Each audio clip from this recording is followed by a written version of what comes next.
Hello दोस्तों, नमस्कार। स्वागत है आप सभी का मेरे चैनल शिव भरोस सिंह में।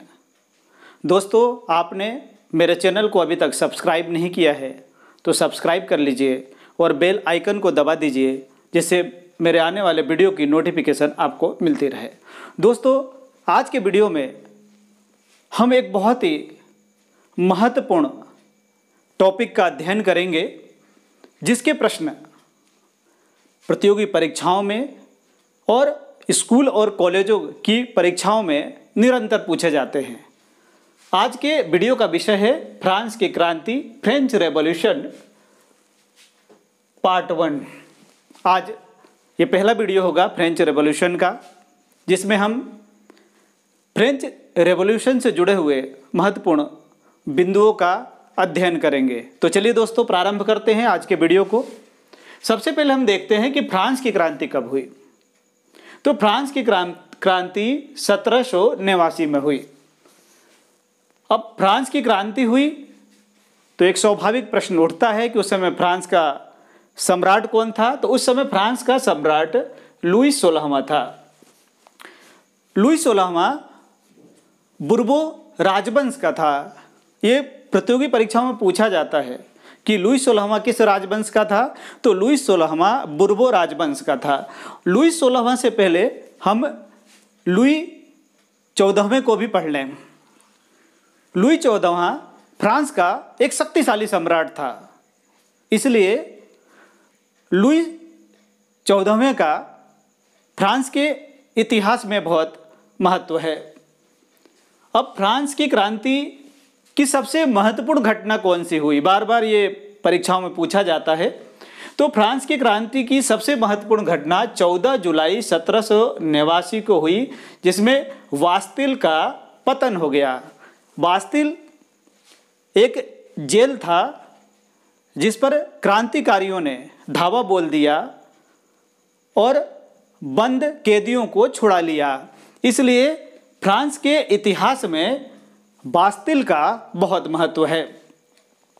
अगले बिंदु की तरफ चलते हैं और इसे देखते हैं कि शासन व्यवस्था कैसी थी फ्रांस की। तो फ्रांस की शासन व्यवस्था सामंतवादी व्यवस्था थी फ्रांस के अंदर।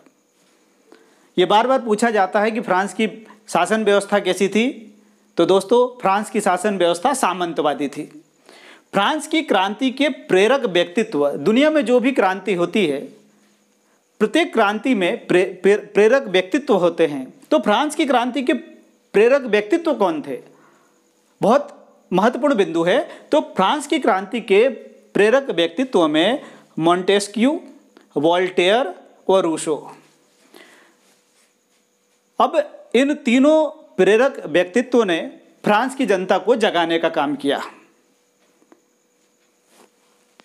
इसमें रूसो का महत्व बहुत ज़्यादा है। रूसो ने सोशल कॉन्ट्रैक्ट नाम की बुक लिखी और रूसो जो थे लोकतंत्र के हिमायती थे। इसलिए हम कह सकते हैं कि अगर रूसो नहीं होते तो फ्रांस की क्रांति नहीं होती। अगला बिंदु देखते हैं कि क्रांति के समय फ्रांसीसी समाज का विभाजन कैसा था फ्रांसीसी समाज। बार बार इन प्रश्नों को पूछा जाता। तो ये 3 भागों में विभाजित था। प्रथम स्टेट, इसमें पादरी शामिल थे। द्वितीय स्टेट, इसमें कुलीन वर्ग शामिल था। और तृतीय स्टेट, इसमें कुछ अमीर एवं गरीब वर्ग शामिल थे। फ्रांस की शासन व्यवस्था में तृतीय स्टेट का बहुत महत्व है, क्योंकि फ्रांस में जो कर लगाया जाता था वो तृतीय स्टेट के लोगों के ऊपर ही लगाया जाता था। और फ्रांस की क्रांति को जन्म देने में तृतीय स्टेट की महत्वपूर्ण भूमिका रही है।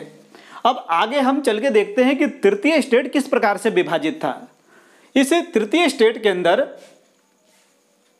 बड़े व्यापारी थे, अदालती कर्मचारी थे, वकील यानी एडवोकेट थे। दूसरी तरफ देखते हैं किसान और कारीगर थे। फ्रांस की जनसंख्या में किसानों की बहुलता थी। इसके अगले भाग को हम देखते हैं। तीसरा भाग जो है, इसको हमने इसे विभाजित किया है यहाँ पर कि तृतीय स्टेट में कौन कौन शामिल है। तो इसमें छोटे किसान, भूमिहीन और नौकर, यानी ऐसे किसान भी थे जिनके पास भूमि नहीं थी।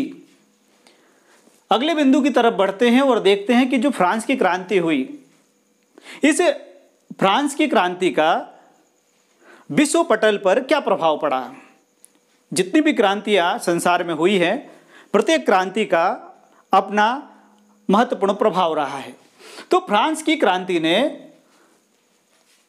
विश्व पटल पे जो अपना प्रभाव डाला, वो आज भी वैसा का वैसा ही प्रतीत होता है, क्योंकि दुनिया के जितने भी राष्ट्र आजाद हुए, उन्होंने फ्रांस की क्रांति से प्रेरणा जरूर ली होगी। अब इस फ्रांस की क्रांति के अंदर जो संसार को फ्रांस की देन है, उसको समझते हैं स्वतंत्रता यानी लिबर्टी, दूसरा समानता यानी इक्वलिटी, बंधुत्व यानी फ्रेटर्निटी। यानी संसार को फ्रांस ने अगर कुछ दिया तो स्वतंत्रता, समानता और बंधुत्व का संदेश दिया, और यही संसार के लोकतंत्रों में आगे चलकर संसार के लोकतंत्र का आधार बना। फ्रांस की क्रांति के अगले बिंदु की तरफ हम बढ़ते हैं और देखते हैं नेपोलियन का सम्राट बनना। 1804 में आगे चलकर नेपोलियन सम्राट बनते हैं और फ्रांस के अंदर तानाशाही की शुरुआत हो जाती है। इस वीडियो में हमने महत्वपूर्ण बिंदुओं को समझने का प्रयास किया। अगले वीडियो में हम फ्रांस की क्रांति के कारण और उससे जुड़े महत्वपूर्ण तथ्यों को समझेंगे। मैं आशा करता हूं कि आपको मेरा वीडियो अच्छा लगा होगा। अगर मेरा वीडियो आपको अच्छा लगे तो इसे लाइक, शेयर और सब्सक्राइब जरूर कीजिए, और आप मेरे वीडियो संबंधी जानकारी मेरे Telegram channel general knowledge and history पर जाकर देख सकते हैं। साथ ही आप मुझे फेसबुक और इंस्टाग्राम पर फॉलो कर सकते हैं।